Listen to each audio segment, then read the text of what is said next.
Hello students, this is class 7th, subject science, lesson number 6, chemical reactions and separation of substance.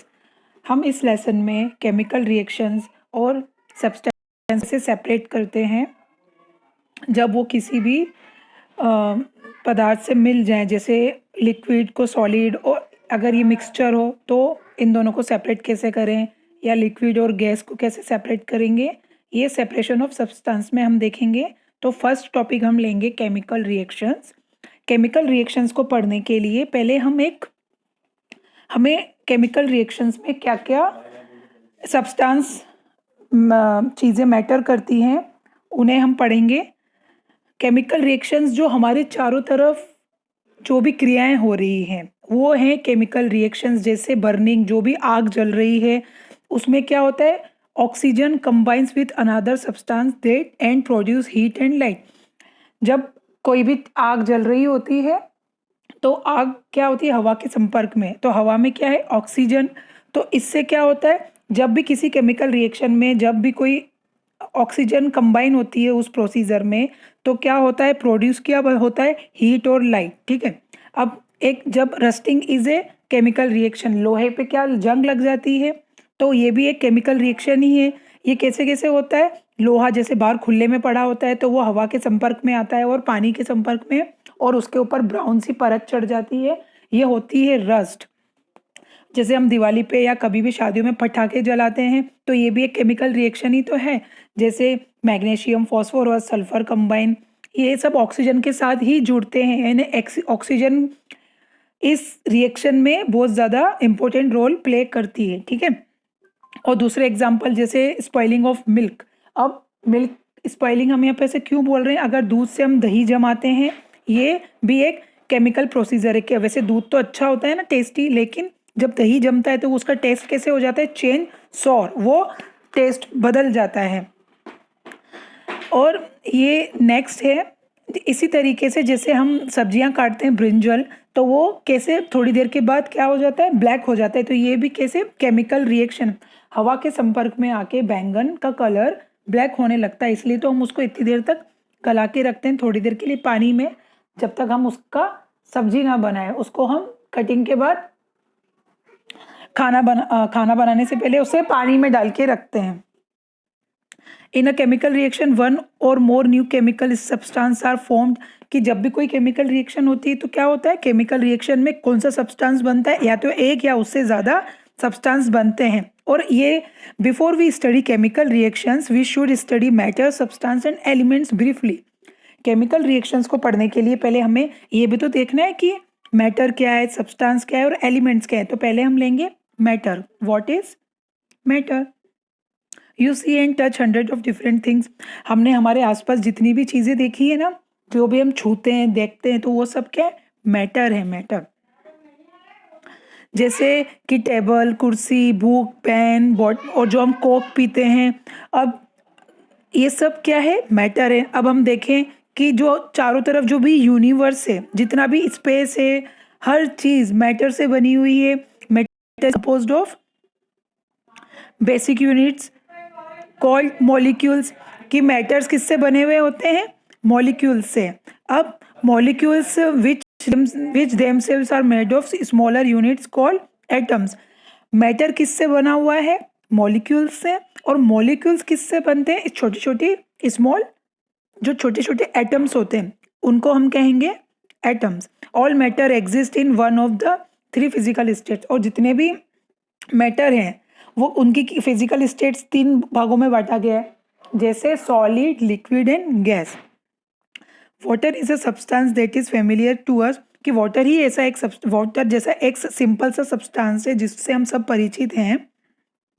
और water को हमने सब ने three states में देखा है। जैसे it consist of the water molecule which is made up of two atoms of hydrogen and one atom of oxygen. Water की आपने तीनों अवस्थाएं देखी है, सॉलिड फॉर्म में जैसे आइस, लिक्विड फॉर्म में जो हम पानी पीते हैं, और गैस फॉर्म में जब पानी को हम बॉईल करते हैं तो वो वेपर्स बन के, गैस बन के उड़ जाता है। तो पानी की हमने तीनों स्टेट्स देखी है ना। तो पानी का जो मॉलिक्यूल फॉर्मूला होता है वो क्या है, H2O, दो हाइड्रोजन के एटम्स और एक ऑक्सीजन का एटम मिलकर क्या बना रहा है, वाटर मॉलिक्यूल, ये देखें आप।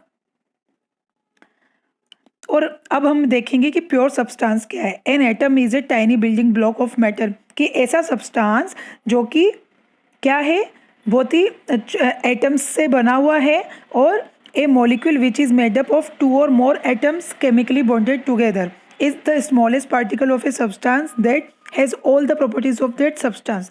ऐसा सब्सटेंस, जब भी कोई केमिकल रिएक्शन हो तो जो भी सब्सटेंस के साथ रिएक्शन हो रही है और जो बाद में हमें जो रिजल्ट में नया सब्सटेंस मिल रहा है ना, तो उसकी जो प्रॉपर्टीज है पहले वाले सब्सटेंस जैसी होनी चाहिए, तो वो क्या होता है, प्योर सब्सटेंस। ठीक है, for example in a sample of water, जैसे हम पानी का कोई सैंपल लें, all the parts making up the water are exactly अलग। अब सारे पार्ट्स कर दें तो वाटर का जो भी फॉर्मूला होगा, जैसे मॉलिक्यूल है वाटर के, पानी का जो भी हम टेस्ट कर रहे हैं, सैंपल लेंगे तो पानी को जितने भी भागों में डिवाइड कर दें, लेकिन पानी के मॉलिक्यूल तो चेंज नहीं होगा ना। पानी का मॉलिक्यूल क्या रहेगा, H2O। हर एग्जाम्पल में हमें यही शो होगा कि जो पानी का मॉलिक्यूल है H2O ही है, तो ये जो नया सब्सटेंस बनेगा वो H2O ही बनेगा। तो ये H2O क्या होता है, ये होते हैं pure substance. Each water molecule is made up of 2 atoms of hydrogen and 1 atom of oxygen. Scientist call such a material a pure substance. A pure substance contains only 1 kind of molecule, कि जो भी pure substance होगा उसमें एक तरह के molecules होंगे। अब लेंगे elements. The oxygen you breathe, जो भी हम ऑक्सीजन लेते हैं वो भी तो एग्जाम्पल एक प्योर सब्सटेंस का। जैसे ऑक्सीजन मतलब क्या, हवा में जो एयर है ऑक्सीजन है वो। Every molecule of oxygen is made up of 2 atoms of oxygen bonded together, कि जो हर ऑक्सीजन का एक मॉलिक्यूल है वो ऑक्सीजन के 2 एटम से बना हुआ होता है, वो आपस में बॉन्ड होते हैं, तो एक मॉलिक्यूल तैयार होता है। उसे ऑक्सीजन को हम ऐसे लिखते हैं फॉर्मूले में O2। अभी हम आगे देख रहे हैं ये। A pure substance made up of only 1 kind of atom is called an element, कि ऐसा सब्सटेंस जो एक तरह के एटम से बना हुआ हो उसे हम क्या कह रहे हैं, element. Oxygen is an element, oxygen एक एलिमेंट है। Carbon, aluminium, iron, mercury, silver, ये सब क्या है, एलिमेंट्स है। अब इसके characteristics of elements. Elements are the simplest type of pure substance. They cannot be changed into simpler substance by heating or by any chemical process. Elements और क्या होते हैं, ऐसे प्योर सब्सटेंस होते हैं जब भी हम इनको कोई भी केमिकल प्रोसीजर में या हीट हो तो क्या होता है, ये अपना क्या चेंज नहीं करते, अपना टाइप चेंज नहीं करते, और इसकी जो प्रॉपर्टीज होती हैं इसके प्योर सब्सटेंस जैसी ही होती है, इसलिए हम इसे क्या कहते हैं, pure substance. Suppose you melt a piece of iron by adding heat energy to it. सब हम जैसे कि कोई भी आयरन को मेल्ट कर रहे हैं, उसको हीट दे रहे हैं, तो क्या होगा, आयरन क्या हो जाएगा, मेल्ट होएगा। अब वो अपना फेस चेंज कर देगा, अपनी आकृति चेंज कर देगा, बट रहेगा तो आयरन क्या हो गया, सॉलिड से लिक्विड में चेंज हो गया। क्यों, जब हमने इसको पिघलाया तो वो सॉलिड से लिक्विड में चेंज हो गया। बट क्या होता है, आयरन हमेशा आयरन ही तो रहेगा, लोहा, भले वो लिक्विड फॉर्म में ऊपर है तो वो आयरन ही। तो no new simpler substance has been form, और इसमें नया सब्सटेंस नहीं बनता है, इसलिए आयरन भी क्या है, एक प्योर सब्सटेंस है। अब हम इनको देखेंगे कि इनके सिंबल्स कैसे होते हैं, एलिमेंट्स के सिंबल। एलिमेंट्स, हर एलिमेंट को लिखने का एक तरीका होता है जिसको हम सिंबल्स के रूप में देखते हैं। जॉन डेंटल एक इंग्लिश केमिस्ट थे जिन्होंने ये सिंबल्स इम्प्रूव किए। जैसे ये आपको पिक्चर्स दे रखी है 6.3 फिगर एंड 6.4 फिगर में, इसमें हाइड्रोजन, नाइट्रोजन, कार्बन जैसे बहुत कई नाम लिखे हुए हैं एलिमेंट्स के, और उनके फिगर्स शो हो रहे हैं, सिंबल्स। तो इस तरीके से साइंटिस्ट लोग केमिकल सिंबल्स के थ्रू हर एलिमेंट को शो करते हैं। तो क्या है कि देन इन 1813 में क्या हुआ, इस सिस्टम को ज़्यादा रिप्रेजेंट किया, elements with symbol was introduced. ठीक है, chemical symbols are a shorthand way of representing the elements. A symbol consist of 1 or 2 letters, कि हर सिंबल क्या है, लिखने का तरीका क्या है, एक या 2 लेटर है, ज़्यादा से ज़्यादा एक या ज़्यादा से ज़्यादा 2 लेटर्स में इसका सिंबल तैयार हो जाता है, यानी उसको लिखने का पैटर्न एक या 2 लेटर ही है। Symbol for the element oxygen is O, oxygen का क्या सिंबल है ओ, और हाइड्रोजन का सिंबल क्या है एच, कार्बन का सी, सिंबल ऑफ एल्यूमिनियम। अब एल्यूमिनियम का ए एल, इसमें 2 लेटर हैं। तो जिस भी एलिमेंट के सिंबल में 2 लेटर आएंगे ना, तो फर्स्ट लेटर हम हमेशा क्या लिखेंगे, कैपिटल में, और जो सेकंड लेटर होता है उसको हम लिखते हैं स्मॉल लेटर में, ना कि ए कैपिटल और एल कैपिटल। ऐसा नहीं होता, ये रॉन्ग होता है। The number of element for x is the number of English alphabet. अब क्या हुआ था,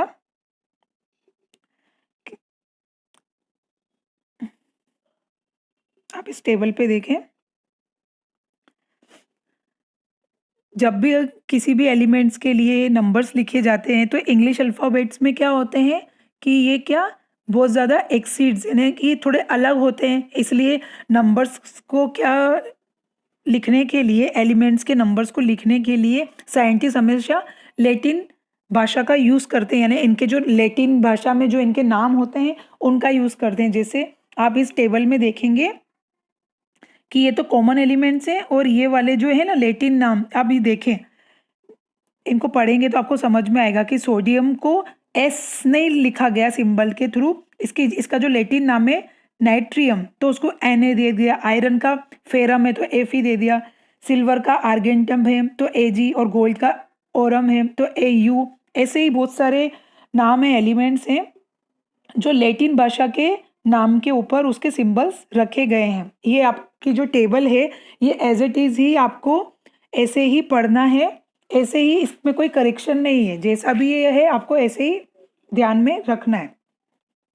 केमिकल फॉर्मूला क्या होता है, जब भी हम कोई भी रिएक्शन देखते हैं तो उसमें उसमें नंबर्स लिखे हुए होते हैं कि किसके कितने मॉलिक्यूल्स हैं, कितने एटम्स हैं। तो जो भी एटम्स, जैसे ऑक्सीजन के 2 एटम है तो O2 लिखेंगे, हाइड्रोजन के 2 एटम है तो OH2 लिखेंगे, या किसमें ज़्यादा कार्बन के ज़्यादा एटम हो तो C6 या C12, ऐसा कुछ भी लिखते हैं। तो वो जो उसके नंबर्स होते हैं वो होता है इसका केमिकल नंबर या chemical formula. Chemical symbols can be put together to make chemical words. Combination of chemical symbols are called chemical formula. जो chemical symbols शो कर रहे हैं उसी को ही हम केमिकल फॉर्मूला भी बोल रहे हैं। ये जो फॉर्मूला है इनको कैसे लिखते हैं, short hand representation of the names of chemical substance. Chemical substance को शो करने का ये शॉर्ट हैंड तरीका है, उसे ही केमिकल फॉर्मूला भी कहा जाता है। जैसे most of chemical formula represent compounds की, मोस्ट ऑफ जो केमिकल फॉर्मूले हैं वो किसको रिप्रेजेंट करते हैं, कंपाउंड को। जैसे कि अमोनिया एक कंपाउंड है, इसका जो फॉर्मूला है केमिकल फॉर्मूला वो है NH3। अब अमोनिया किस किस से एलिमेंट से बना, नाइट्रोजन और हाइड्रोजन के। अब इसमें नाइट्रोजन का इसमें देखेंगे आप, a molecule of ammonia has the formula NH3। Sometimes the formula represent a molecule of an element. For example, the symbol of the element oxygen is O, but oxygen occurs naturally as a molecule containing 2 atoms of oxygen bonded together. So the formula for the molecule of oxygen is O2. अब oxygen का जो symbol है क्या है, O, लेकिन जब oxygen तो 2 atom से जुड़कर बनता है ना, तो इसलिए हम इस पे इसका केमिकल सिंबल कैसे, फॉर्मूला क्या हो गया ऑक्सीजन का O2। इसी तरीके से हाइड्रोजन का H2, नाइट्रोजन का N2, फ्लोरीन का F2 और क्लोरीन का Cl2। ऐसे ही इनको क्या रखते हैं कि the symbols for the element just listed on the previous page, कि प्रीवियस पेज पे जो इनके सिंबल्स हैं वो हमने दिखा दिए हैं। और अब इनको कैसे पढ़ना है, और the formula are the letters, formula ऐसे लेटर्स हैं विद द स्मॉल नंबर 2। अब जब भी किसी फॉर्मूले में हम 2 लिखते हैं तो वो क्या होता है, छोटे से नंबर्स में लिखते हैं। जैसे कि आपने यहाँ देखा, इस टेबल में देखेंगे कि ऑक्सीजन के नीचे 2 लिखा हुआ है, ठीक है, ये ऑक्सीजन है एलिमेंट, इसका फॉर्मूला हो गया O2। हमने O2 नीचे क्यों लिखा है, ये जो उसकी पहचान है, सिंबल्स हैं, ये इसके नंबर्स हैं कि इसमें ऑक्सीजन के 2 एटम है, तो इसको हम नीचे ही लिखेंगे और छोटा अक्षर में लिखेंगे, लोअर, नीचे लोअर और राइट साइड में, ठीक है। ये इनके लिखने का तरीका है। Represent the number of atom, ये एटम को रिप्रेजेंट करने का तरीका है। और अगर इसमें 1 होगा, जैसे He हीलियम का एक ही एटम होता है, तो He के बाद 1 लिखना ज़रूरी नहीं है, 1 को नहीं लिखा जाता, अगर एक से ज़्यादा होता है तो लिखा जाता है। अब देखेंगे हम atomicity. Atomicity is defined as the number of atoms present in one molecule of an element. The atomicity of some elements is given in table. अब ये इस टेबल में दिया गया है कि हीलियम के साथ कितने एटम्स जुड़े हैं या हाइड्रोजन के साथ कितने एटम्स, ये आप इस टेबल में देख सकते हैं। नेक्स्ट है मॉलिक्यूलर फॉर्मूला ऑफ कंपाउंड्स के। कंपाउंड के मॉलिक्यूलर फॉर्मूले क्या हैं? Molecular formula of a compound is a group of symbols, कि ये ग्रुप ऑफ सिंबल्स है representing different elements content in A compound. और ये सिंबल्स क्या रिप्रेजेंट करते हैं? डिफरेंट एनिमल्स जो कि कंपाउंड में जुड़े हुए हैं। The atom are present in molecule of a compound in a fixed ratio in whole numbers. Numbers of atom present in a molecule of a compound is represented as a subscript written after the symbol of the particular element. Usually the subscript 1 is not written, जो मैंने आपको बताया कि 1 को लिखना ज़रूरी नहीं है। अगर ज़्यादा से ज़्यादा एक से ज़्यादा होते हैं तो 2 atoms of hydrogen and 1 atom of oxygen make 1 molecule of water। अब देखें कि पानी का जो फॉर्मूला है H2O, इसका जो मॉलिक्यूल होता है वाटर का, वो क्या होता है? H2O। तो हम हाइड्रोजन के 2 एटम्स हैं, इसलिए हम हाइड्रोजन के लोअर राइट साइड में हम H2 लिख रहे हैं और O के बाद हम 1 नहीं लिखते। क्यों? क्योंकि 1 को लिखना ज़रूरी नहीं है। तो ये इस तरीके से सारे फॉर्मूले लिखे जाते हैं। और आप यहाँ पे जो एक टेबल दे रखी है, इसे भी आप देखेंगे कि इसमें सारे कॉमन कंपाउंड्स और इनके फॉर्मूले लिखे हुए हैं। ये भी आपको पढ़ना है एज इट इज़, ये ऐसे ही नाम और सारे इनके जितने भी एटम्स नंबर्स ये ऐसे ही लिखना है।